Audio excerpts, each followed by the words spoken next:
loltoonni waraana bilisummaa Oromoo magaalaa Naqamtee seenuun isaanii jiraattonni magaalattii nuti dubbisne nuuf ibsanii turan.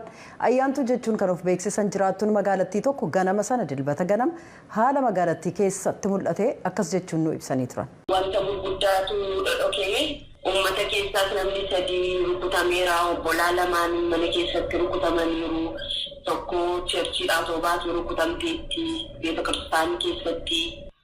Magaalaa keessatti dhokkaa ture baay'ee sodaatee ture uummannis iddoo jijjiiruma ciciisaa jedhanii warri waboo kunis manaa gadi ba'iinaa jedhanii uummata dhawwaa turaniiru. Isaan karaa afuriin galanii bakkee jaamaatti argamaniiru, boordiitti argamaniiru, naannoo burqaa jaatootti argamaniiru. Warri waboo kuni akka kanatti turre egaa baay'ee sodaachisaa ture. Sodaa nageenyaaf jecha maqaan isaanii akka hin tuqamne ka gaafatan jiraataan magaalaa Naqamtee tokko immoo dilbata magaalattii keessatti haala uumame innaa ibsan akkas jedhan. Ganama naannoo sa'a tokko irraatii eegalee amma guyyaa keessaa naannoo 6 falakkaatti waraanni bilisummaa Oromoo magaalaa Naqamtee keessa tureera. Rakka Kuusaa Morodaa kaambii naannoo Duwwaa 5 jiran irratti tarkaanfii jedhan wantoota siyaasaallee gad rakkisiisee jiraachuu. Innaa isaan dhufanii lixanii humnoonni mootummaa magaalattii keessan turre? Humni waraana Itoophiyaallee turaniiru akkasuma humni addaa naannoo Oromiyaa akkasumas waraanni milishoonni warreen akkas akkasii kan turaniiru. Yeroo naannoo sa'aatii tokko jalqabee amma sa'aatii 7tti naannoo amma kana dhukaasa jabaatu ture kaamboota jiran irraanii. Uummata kan miidhame jira. Waan argitan qabdu. Humna waraanaa cimaatu jira, gurguddaa hamaatu jira. Kana jidduutti wanti odeeffannoon qaqqabee jiru garuu obbolaan lamaan kan rukutamanii jiran naannoo laga xaabii kan jedhamu kan jiraatan jiraattota magaalaa Naqamtee ta'anii mana keessatti illee kan rasaasni argatanii kan asii wareegaman ta'uu isaanii qabatamaadhaan beeknaa jechuudha. Mana keessatu jiraniiti kan isaan dhahaman. Rasaasni manuma keessatti argamanii kan rukutamanii isaan duwwaa otoo hin taane namoonni garaagaraa akka jiranii kanneen akka Iyyoob jedhaman Daani'el mucaan jedhamu tokkos akka miidhame kan wabamu. Kabiroo kanaan dubbise ilmi koo keellaadhuma mana jireenyaa koo keessatti rasaasi balali'u na duraa rukutuun du'ee ka jedhan obbo Dureessaa Gurmeessaa ilmi isaanii Daani'el attamiin akka du'e naaf himaniiru. Ganama tofsiitu ture, tofsii galmaleetu ture baay'ee galmaleetu ture mana dhufanneetu madeenu. Kabanaa'ee inni mooraa keessatti sababan mooraa keessatti biraayeen dhiitiin torkuti. Hoogiboo bira dhabatanii tokko fi manuma keessatti mana keessatti jiru kabanaa'ee jennee gaafa balbala banan bakka iddootti ni yaadde. Baay'ee rukutame taanaan ijoollee manatti naa ibsisaa ture ofiisaatii mana keessaan baane taa'ee tokko waan ta'eef. Naannoo sa'aatii meeqaatti kan inni rukutame? Naannoo sa'aatii 4 walakkaatti rukutame. Ganama jechuudha. Safarri keessan eessa kan keessan gandi keessan? Duwwaa 4dha. Daani'el mucaa umrii meeqaa ta'a? Waggaa 27 fi 8. Barataadha moo hojii hojjeta? Barataadha. Dhukaasa magaalaa Naqamtee keessatti uumame ka jiraattonni jedhaniin wal qabatee gareen mootummaa shanee ittiin jedhu waraana bilisummaa Oromoo irraa deebii argachuuf dubbii himaa waboo idil addunyaa obbo Odaa Tarbii bilbilaan gaafannee dhugumatti humnoonni keenya magaalaa Naqamtee seenaniiru jedhan. Guyyaa sanaa humni keenya Naqamtee seenanii kaampii waraanaa magaalaa sana keessa jiru adda adda irratti haleellaa gaggeessanii dabalee hidhamtoota siyaasaa masara Kumsa Morodaa keessatti qabamanii turanii achi keessaa baasanii amma nagaa isaanii eegaa jiru. Kanuma dhagaa opereeshinii kaampii waraanaa irratti xiyyeeffatee ture. Kaampii waraanaa adda adda barbadeessineerra hidhattoota sirnichaas kan achi wal guuranii kana dhiyoo kana bakkoota adda adda to'annee jiru kana dhaabsisuu fi karoora baafataa turanii karoora isaanii sana hunda barbadeessinee jirra. Loltoonni sirnichaa hedduuti ajjeefame. Sana booda waraanni sirnichaas bakkoota tokko qabatee mataa'ee warri kaan baqatanii ba'anii garuu nuni magaalaa sana qabachuufis hin turre kan nuni irratti xiyyeeffanne bakkuma waraanni kun wal guuraa ture sana cabsuu barbadeessuu fi hidhamtoota siyaasaa baasu sana lama ergee goone akkuma karoora baafannetti deemnee baane. Akka jiraattonni jedhanitti magaalaa Naqamtee keessatti lola geggeessame sanaan namoonni nagaan lubbuun dhabamee jira.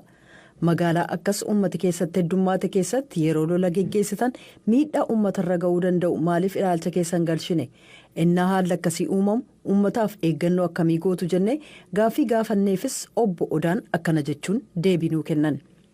Kanarratti wanti lamatti hubatamuu qaba. Inni Naqqamtee kan rakkina uume waraanni sirnichaa fooqii irra dhadhaabatee snaayiperiitiin nama argaa ture irratti dhukaasaa ture. Sana gidduutti namni nagaa kan amma mirkanaa'ee jiru 6 ajjeefamee Naqqamteetti. Sunigaa ilaalchuma sirnichi uummata nagaa qabu argisiisa malee sun harka keenya keessa jiru.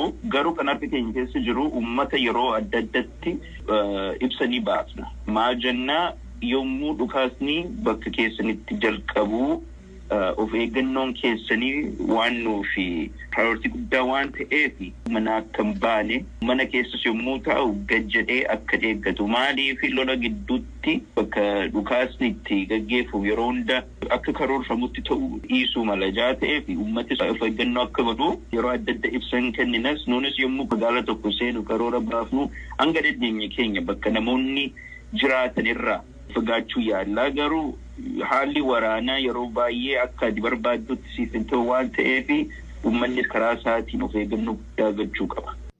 Hordoftoota keenya dhukaasa magaalaa Naqamtee keessatti uumameef waraanni bilisummaa Oromoo Naqamtee seenuusaa ilaalchisee mootummaa biraa deebii argachuuf gara kantiibaa magaalaa Naqamtee, gara itti gaafatamaa bulchiinsa nageenya Wallaggaa Bahaa, itti gaafatamaaf ittaanaa bulchaa nageenya Oromiyaaf gara ministeera deettaa koominikeeshinii mootummaa federaalaa akkasumas kanneen biroo guyyoota 2 deddeebinee yaalleyyuu deebii argachuu hin dandeenye. Gara fuula duraatti deebii yoo argan kan dhiyeessinu ta'a. Xumura torban darbeetti hidhattoonni waraana bilisummaa Oromoofiin jedhan kan mootummaan shanee jedhuun magaalaa Naqamtee seenuu jiraattonni BBC'tti himanii turan.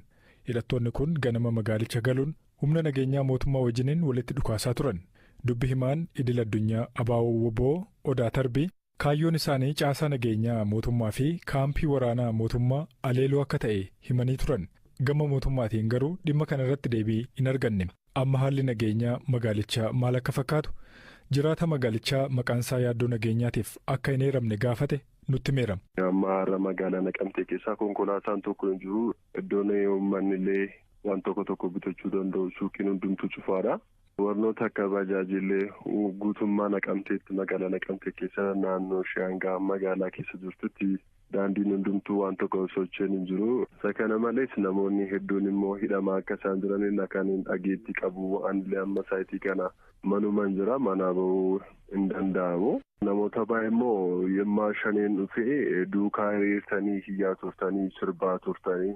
Adda bilisummaa Oromoo yookaas shanee kan jedhee mootummaan itti waamuu isaanii fi haala mijeessaa turtanii jedhanidha. Namoota baay'ee qodaa fa'aa saamtanii waajjiroota fa'aa seentanii qodaa saamtan jiranidha kan isaan uummata qaqqabaa turanii. Uummanni baay'ee sodaa guddaa keessa jira. Magaalaa Naqamtee keessatti waraanni mootummaa muraasni olii gadi fiffiigaa. Intarneetiin jira guutummaa guutuun intarneetiin hojjechaa jira magaalaa Naqamtee sentarii keessa kan taa'etti. Tajaajila hawaasaa garuu gonkumaa waan tokkoyyuu hin jiru. Magaalaan Naqamtee maal keessa akka jirtu itti dhiyeenyaan hordofaa kan ture waa'illi Koozalaa Lamtaaddasaa waan jiraattota irraa odeeffate nutti himama. Gidduu kana waraanni bilisummaa Oromoo godina Wallagga Lixaa aanolee garaa garaa kan akka mana Sibuu Najjoo Qilxuu Kaarraa akka galetu himama. Aanolee kaan keessas akkasuma akka seenanii magaalaa aanolee jechuudha akka dhukaasanii ture dhageenye jirra. Haaluma kana fakkaatu guyyaa dilbataa darbe magaalaa Naqamtee seenanii ganama barii osoo namni sochii hin jalqabiin akka seenanii dhukaasanii ture jiraattota magaalittii irraati dhageenye jirra. Namoonni maqaan isaanii akka dhahamuu hin barbaanne nageenya isaaniif jecha jechuudha akka nutti himanitti. Sa'aatii dheeraatiif humna nageenya mootummaa wajjiniin walitti dhukaasaa turanii magaalaa Naqamtee keessa naannoo Duwwaa 5 fi Duwwaa 6 jedhamu keessa dhukaasni sa'aatiiwwaniif akka ture dhagaheen jira. Amma magaalittiin gara tasgabbiitti deebi'aa akka jirtu har'a odeeffadheen jira. Namni baay'een socho'aa akka hin jirre garuu suuta suuqota xixiqqoon naannoo keessa jiran banamaa akka jiran dhagaheen jira. Sochiin geejjiba magaalicha keessaa ammayyuu akka duriitti akka hin deebinedha kan hin dhagahe. Mootummaan naannoo Oromiyaas ta'e bulchiinsi magaalaa Naqamtee dhimma kanarratti wanti jedhe hin jiru. Garuu akkan odeeffadhetti namoonni nagaan ajjeefaman ni jiru. Mana tokko keessaati obbolaawwan akka ajjeefamanis dhagahee jira. Osuma mana keessa jiranii rasaasatu seenee ijoollee kana rukute kan jedhu jiraattota magaalittii tokko irraati odeeffadhee jira. Dhimma kana addatti mirkaneessuu hin dandeenye gama mootummaatiinis ta'e jechuudha. Garuu magaalittiin eegumsa cimaa akka qabduu fi humni waraana mootummaa magaalaa keessa iddoowwan hedduu akka jiru odeeffadheen jira. Galatoomi.